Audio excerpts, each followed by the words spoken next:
Parents worldwide play an important role in the lives of children. They are credited with the nurturing and protection of children, and as such, they also take the fall when a child turns out not good enough. The role of parents also impacts society, as the better the moral upbringing in the families, the less society has to worry about. Society also looks up to the family to provide children an atmosphere of happiness, love, and understanding as they grow. It is in recognition of these roles of parents in the family and society that the Global Day of Parents is commemorated on June 1st every year to honor parents and their commitment towards parenting. This edition of Nigeria Today therefore focuses on parenting and its complexities. Welcome to the program. My name is Victor Azu.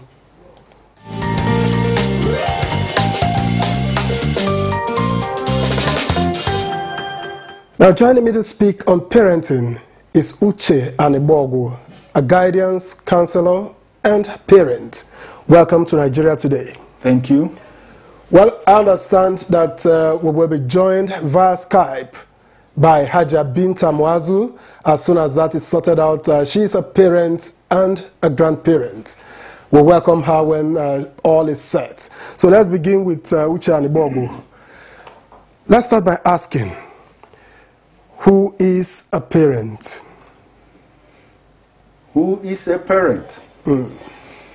I think a parent is the one who has a responsibility to nurture children from infancy to adulthood and bring them up in such a way that they will fulfill their purpose, they will be useful to society. So they're like, I use the word a life coach.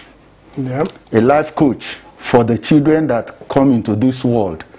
So actually the parent has the responsibility when children are born to nurture them, train them, and until they also become adults. So that's in a summary, parent. Now, given the background that you have given, how important then is the role of parents? Actually, the role of parents is such a primary, such a fundamental part in the human society. Because if children are not nurtured and trained and brought up well, there will be chaos in the whole society. So it's like the parents are actually in a very critical position in society to ensure that the society is going well by raising children who are going to be useful to the society and who are going to be fit into the norm and not be a problem to the society. So in terms of how critical, how important, I don't think there is any job on earth that is more important than that of being a parent. But in talking about parenting and all of that, is there a right approach and is there a wrong one? How do we draw a line between both? All right. Definitely for any activity, for any function, there may be, yes, a right approach and a wrong approach. And so in parenting also, if actually parenting was done as it ought to be, maybe several of the problems we have in society will have been eliminated. So wrong approach to parenting is obvious in the troubles we have with wayward children, with children who are not able to fit into society. So there is a right approach and there is a wrong approach. All right. I understand that Haja Mwazu is ready to join us. Haja Binta Mwazu, welcome to Nigeria Today. Thank you very much. Very good evening to you. Right. Let me start by asking you. I had thrown that question to Uche Anebogu earlier. Let me ask you, who is a parent in your opinion? A parent, it's someone who parents the children to be able to bring them up in a manner that society will accept them, socially, religiously, and in all ramification of life. What I'm trying to say is that when a child is born, the mother nurses the baby up to the time he becomes someone that he or she will know her left or his right, left and right. And from there, she or he develops to become a person that he will start associating with the society in general, or rather the school. He will start going to school. The school will do its own contribution. But the most important person in one's life or the children's life are the parents who nurse them and bring them up and instill discipline and training which will help them be of good behavior and in a manner that the society will accept. Staying with you, Haja Binta, let me ask you again. Do you have a formula or theory for upbringing? And if you do, what will that be? Well, there's no any big deal about the formula or rules or what will I say, conditions that warrant parenting or bringing up a child. I want to tell you it is naturally gifted to every woman, or let's say a man, who cares for the family and really is appreciative of the gift of God by having the children given to them. You cannot leave your children live like animals. You have to show them the ways. And the way you show them is the way you've been brought up by your own parents. So I think the most important thing is through nursing. Like, let me give you an example. A new young woman giving birth to a young baby, she comes back home to be nursed again. Why is she back home? Is because of the mother, to train her in the way her own mother trains her, so that she'll be able to nurse that little baby very well. How to show him how to have a breastfeeding. How when he cries, the mother will help her, tell her either he has stomach pain or maybe he has wet his pampers or something like that. So you can see it's like orienting her how to do the parenting. And from there, the baby she holds feels her in her arms. And from there, she will be talking, making some faces to him, playing to him, or, from there, he's trying to learn a lot of things. And miraculously, you will see that when she transfers the baby to another hand, he will cry. The moment it's being returned to her, he will feel her warmth, he will feel her feelings, and maybe the way she tries to communicate with him. And that is a natural gift from God. This is something you cannot take it away from a mother. So as he grows up, when he's scrolling, when he's trying to maybe spoil something, the mother speaks to him to stop it. And that's how he will be trying to be obedient to her right from inception. And as they grow, when they are growing up, you see them with friends, you try to find out who are these friends, from where are they? And you look at the hours they spend within themselves to play. What kind of play do they do? What kind of dressing, do they do? From there, you start to correct them. No, don't do that, or don't do this. It's from there you mold your own child the way you want. It's not when you allow him, he grows up and then he tries to misbehave and you say, don't do this. After all, you were negligent, you were not been able to mold him the way you're supposed to do at an early stage. So it's very important we parents, we put our eyes on our children. We try as much as possible, every movement, everything they do, we pay attention to it. The kind of friends they make, the kind of way they behave, they talk. If you see your son is being harsh in the way he answers his own brother or sister, you try to caution him, don't talk to her like that. It's not good. She's your sister.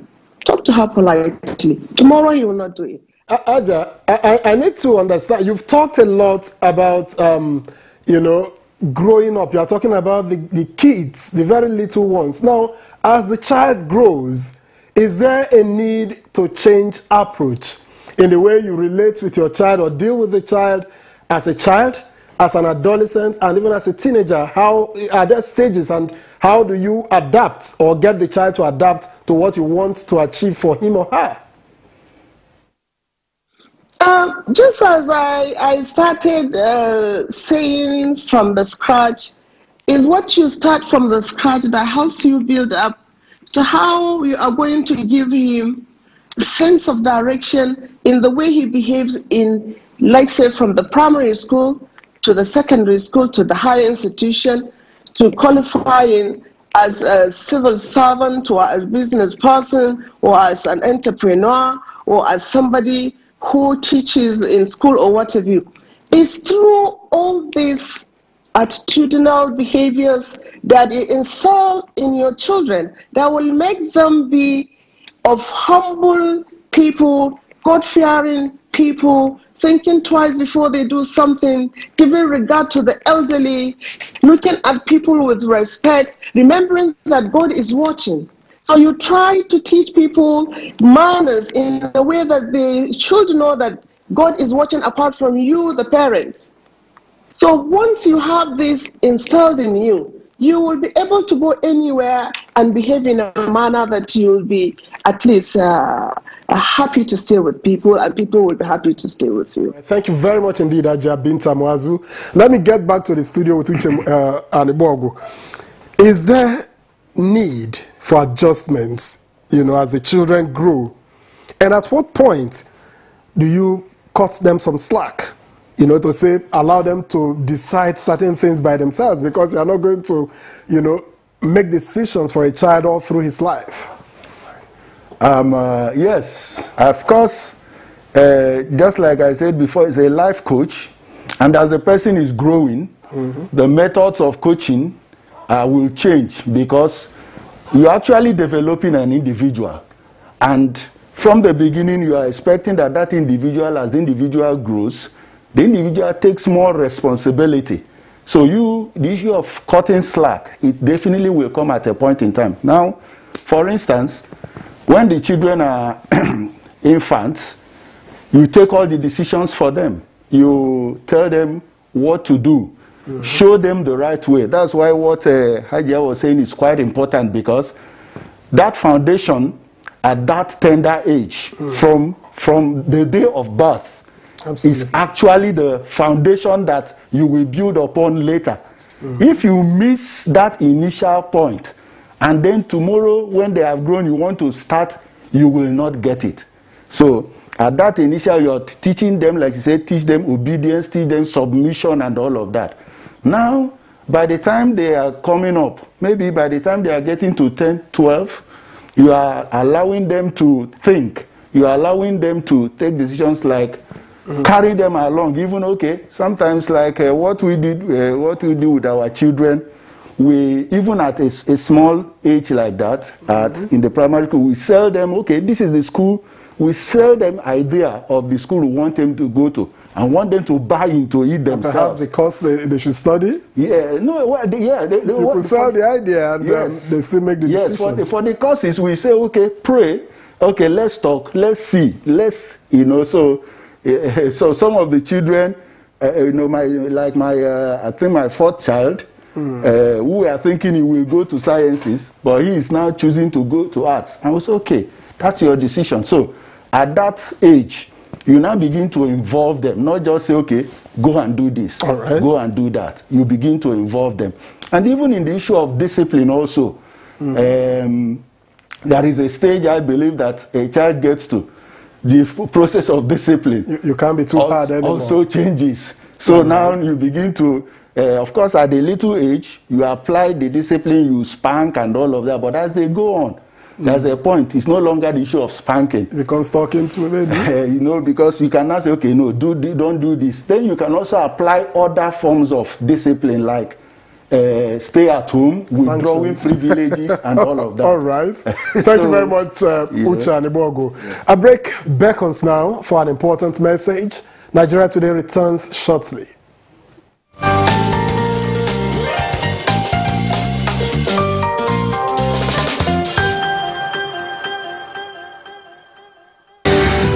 The number of the COVID-19 cases in Nigeria is increasing daily, with many more tests ongoing. The battle of testing, isolating, treating, and attending to the affected persons rests heavily on the shoulders of our health workers, constantly putting their lives on the line and at risk to contain this virus, save and protect the lives of millions of Nigerians. To these health workers, we at the Nigerian Television Authority, NTA, on behalf of millions of Nigerians, say a big thank you for all that you have done and are doing. To the security agencies enforcing the lockdown and every other frontliner, we say thank you for putting your lives on the line to save ours. There is no amount of words that can quantify our gratitude. Thank you. This message is brought to you by the Nigerian Television Authority, NTA, Africa's largest television network.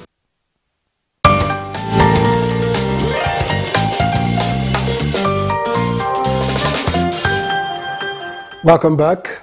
This is Nigeria Today, just in case you have just tuned in. And we have been discussing parenting with Uche Anibogu here in the studio and Haja Binta Mwazu via Skype. Let me go back to Haja this time around. Haja, teenage is a very delicate stage in a child's upbringing. And what should be the approach at this stage?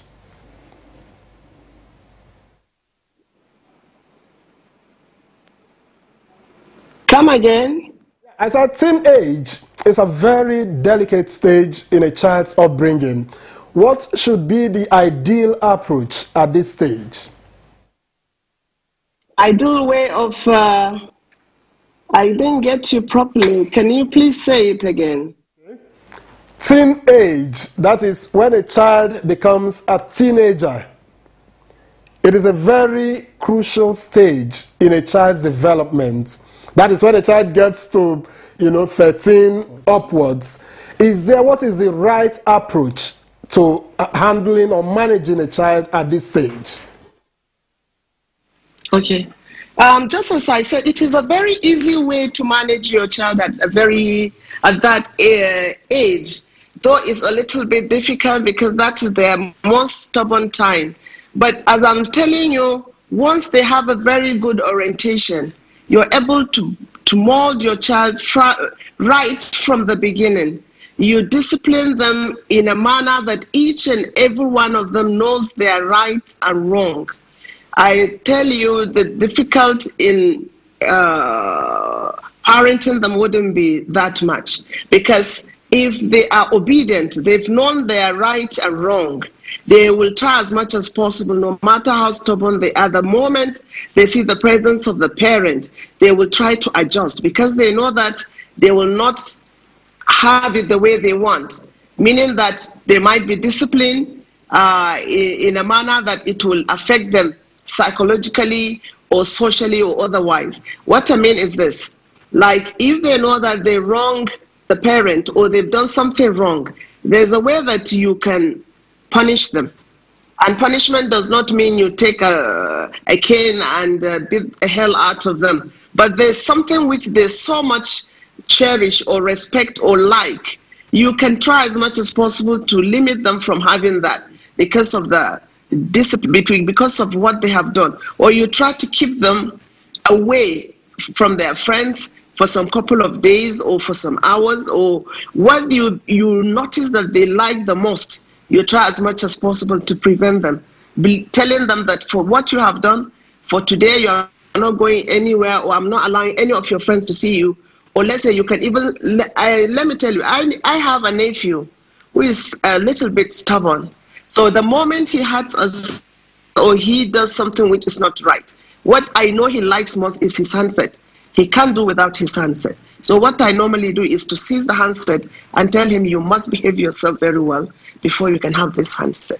So the responsibilities of what he's supposed to do in that house, if he is negligent in doing it, or he is being stubborn, he doesn't want to do it, that will make him go to do it. When he does it, then I'll say, okay, good. You give him his telephone number. I mean, his handset. So Thank you, Haja. Now, let me come back to Uche. I'm told I'm running out of time, so we'll make it as quick as possible. What are the causes of parental failure? All right. I think for me, the first thing about parental failure is the parent himself or herself, the life of the parent himself or herself. I have a principle, in John 17:19 in the Word of God, he said, Jesus said something, he says, I sanctify myself for their sakes, that they also might be sanctified by the truth. So that has been my own principle as a parent, that first of all, I work on my life so that there is something they can be seen, even when I'm not talking. As I present a model, a role model for them to. So I keep on telling, if my children behave like me, will they be correct children? Will they fulfill their purpose in society? And all of that. So I think for me, that's the first thing. Then second, the issue of being intentional, being deliberate, and being available. We have come to a situation where so many people, because of business, because of this thing, they leave so many gaps. Absolutely. At the time of parenting. And that's a challenge. That causes failure. So it's something that we need to look at, that people need to give time. Parenting is like I said, is the most important thing that a parent, a most important job, because and we need to give time to it. All right, thank you. Let me quickly run to Haja, I hope one more time. Now, what role, Haja, does family time play in a child's development? I'm told I have 30 seconds to do that. As what role does family time play in a child's development? How important is it? It is very, very important. No matter how busy, who you are, whatever in this world, you try to sacrifice time for your children. You try to pay attention.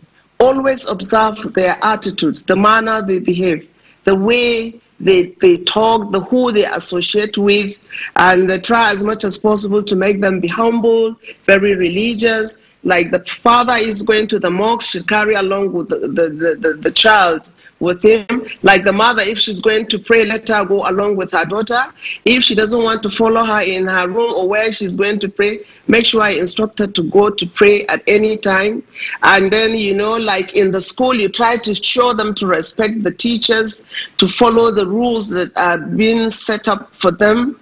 And then anywhere they are, they should be God-fearing and try as much as possible to behave in the manner they are being brought up.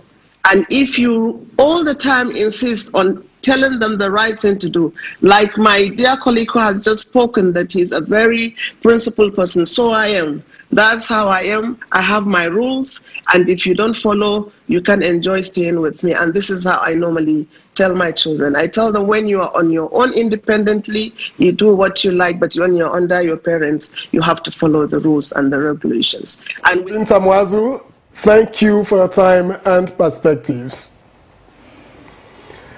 All right, and finally, let me get to Chanibogo. I have another 30 seconds to spare. So let me ask by saying, how do parents, what do parents expect from their children as reward for all the sacrifices they make? It's a day to appreciate parents too. All right. I think, well, I don't know for several parents, but for most parents, if they see the reward is not in something tangible, but when they see that that child is doing well, is responsible, is making progress, is contributing to the society, and working correctly spiritually. For me, as a parent, that will be my satisfaction. All right. Before, if there is any other thing, some people can appreciate their parents with cars. If you can afford it, there's nothing wrong with it. It's perfectly in order. Okay. Thank you very much. Uche Anibogu, architect. Thank you. guidance counselor, I understand. Many thanks for coming on Nigeria Today. Thank you very much. All right. Haja is still somewhere around. Thank you very much, Haja Binta Mwazu, and thank you for your time and perspectives. Thank you so much. Right, and that's been Nigeria Today. The program is live every week at 7:30 in the evening, but you can watch this and other editions of the program on www.youtube.com/NTA News 24 Hub. My name is Victor Azu. Many thanks for your company.